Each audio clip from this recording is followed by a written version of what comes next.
Today's topic is rural.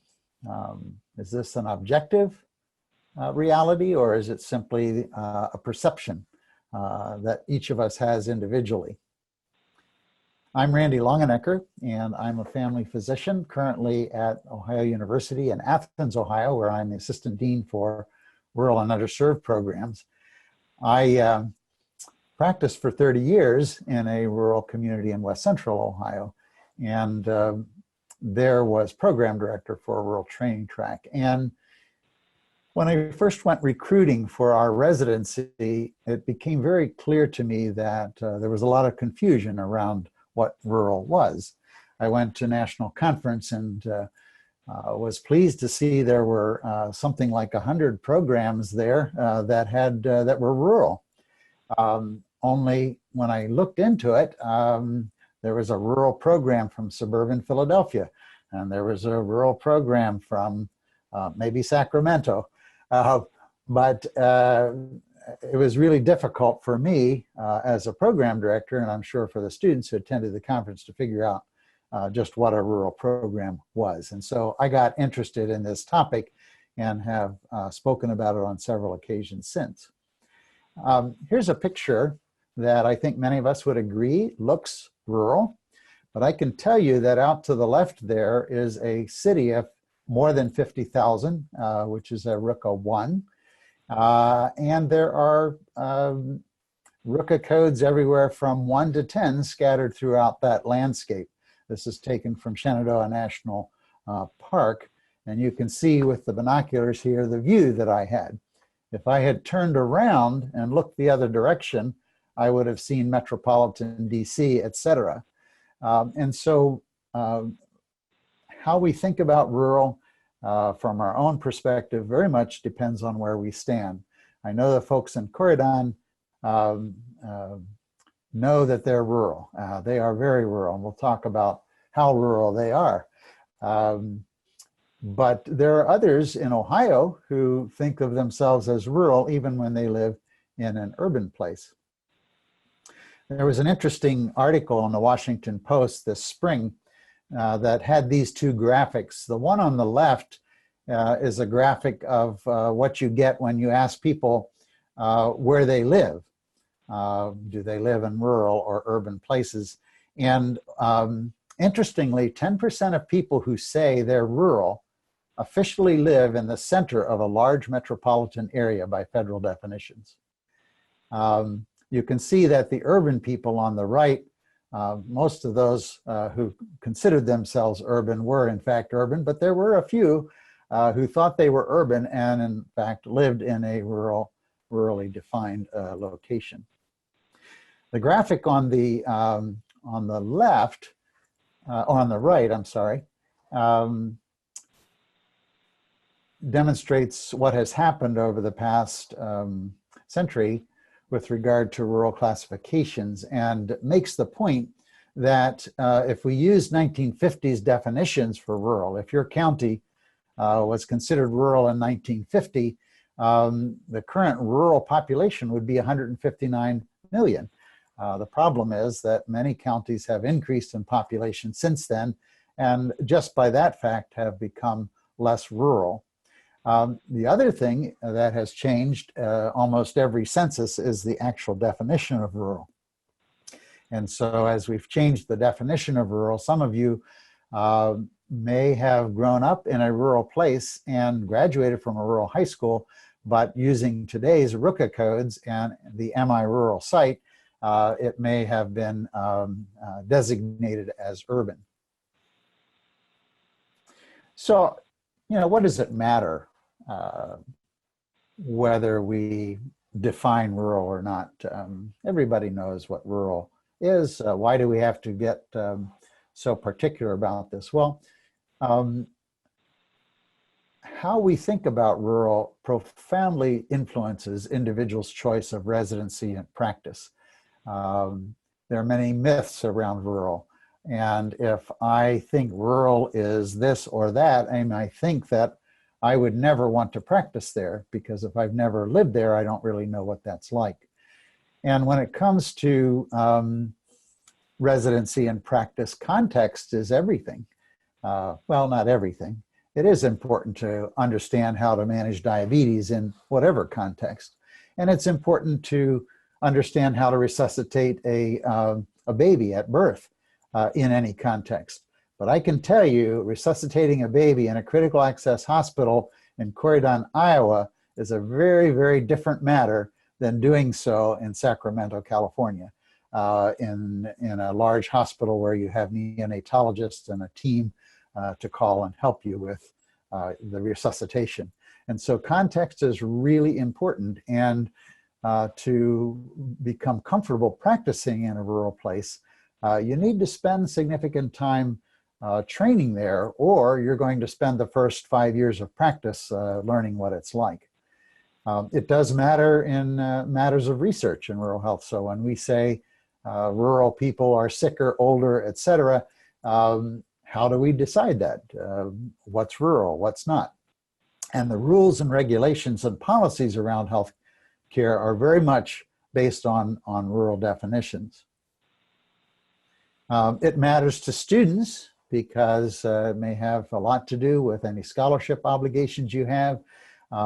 It has a lot to do with looking for a residency, eventually choosing a place to practice, looking for grant opportunities to fund your scholarly activity.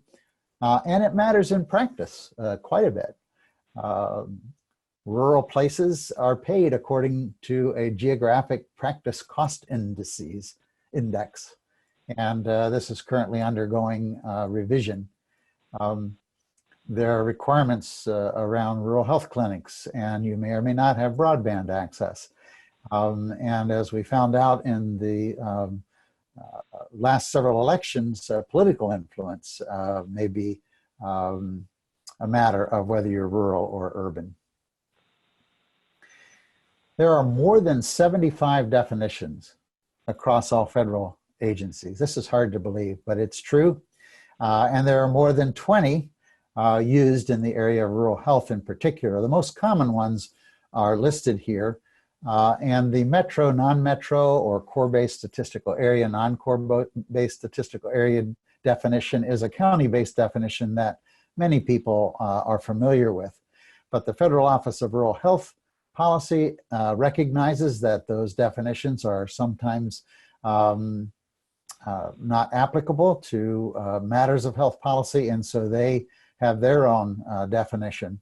And the last two codes, I'm going to just go through, not to make you experts in them, but to introduce you to what these codes can do in better defining the landscape of rural across the country and in your own community. So we'll start with Ruka codes. Here's a Ruka 1 in the center in the red, and that's an urban center of more than 50,000 people. And a Ruka 2 is an area around the Ruka 1, and a Ruka 3 even further out, where people commute to that central area. The individuals in the 2 commute at a high rate. The individuals in Ruka 3 commute at a lesser rate. And then there's a cluster of 4, 5s, and 6s. So a 4 is a large rural town of less than 50,000, a micropolitan area, for example. And the 5s and 6s relate to that community. And then here's the next cluster, which is 7, 8s, and 9s. And it's the same way. The center is a small rural town of less than 10,000, and the areas around it that commute to it. And then finally, we go to a Ruka 10, and that's out there in the middle of nowhere, so to speak, and that's Corydon, Iowa. If you start throwing in all the communities on either side of county and state lines, it gets very complex very quickly. And if you then add interstate highways, for example, you can see that even though a Ruka 4 is located a distance from the Ruka 1, at least they're on an interstate highway and they have good commuting relation or could commute easily to the more urban area. You also can see that a Ruka 4, 5, and 6 cluster can look very different depending on whether they're close to an urban center that's much larger. I want to explain two other terms and why it is that we use Ruka codes. Ruka codes are census tract defined, which are much smaller areas.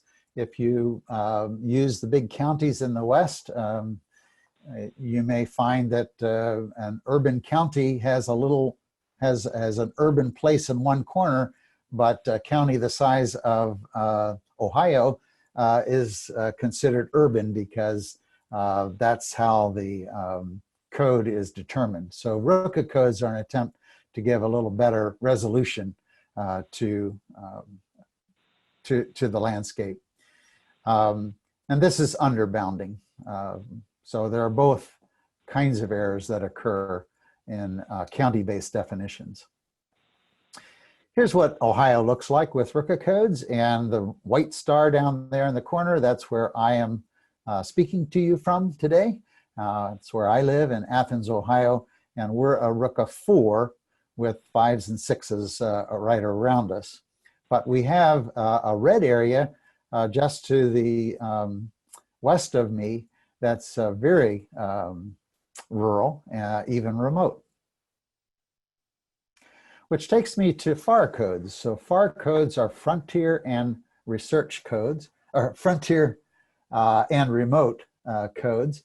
And these codes are determined by population density and travel time to the edge of an urban area. And this happens to be Missouri, and you can see the more remote areas in the southeast corner of Missouri. Here's a bunch of states: Colorado, Kansas, Oklahoma, Texas, Arizona, and the fairly remote areas of the Rocky Mountains and desert areas. So you can see it gives you a much more nuanced picture, and the way these are defined is they take every square kilometer in the United States, define it as to its population density, and then distance to an urban place. So these blue areas on this map are the areas that are more than 60 minutes distant from an urban area of more than 50,000 people. That's a FAR level 1, and there's only one space like that, one county like that in Ohio, and that's Vinton County. We have no FAR level 2, 3, or 4 sites in Ohio, and you can see that the blue areas diminish as we go. These places are not only more than 60 minutes from a large urban place, but they're 45 minutes from a place of 25,000. And a FAR level 3 is 30 minutes from an area of 10,000, more than 10,000 people. And finally, FAR level 4s, like Corydon, Iowa, are 15 minutes even from another urban place of more than 2,500 people. So it's a nice way to think about rurality as distance from, or time, not distance, but time from the nearest urban places. I guess what I want to say in summary before we go on to some time for discussion is that there are many definitions of rural, but that definitions really do matter.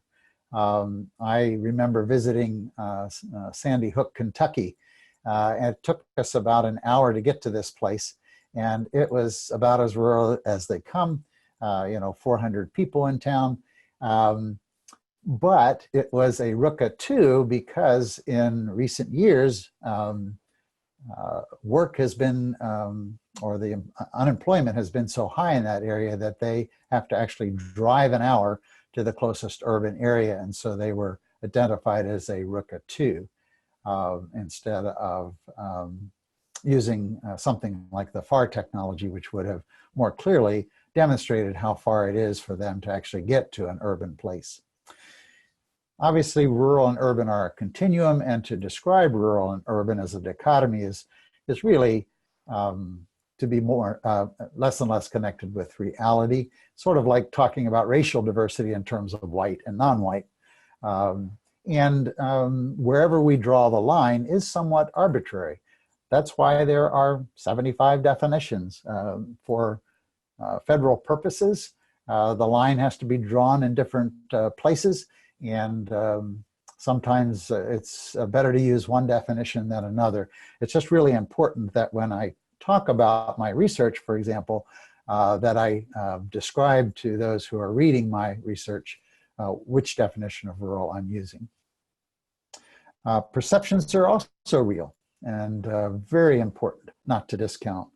But I would argue that our perceptions as healthcare professions need to be informed by definitions, so that when we talk to each other, when we talk to students, when we talk to learners, that they're clear on the definition of rural that we're using.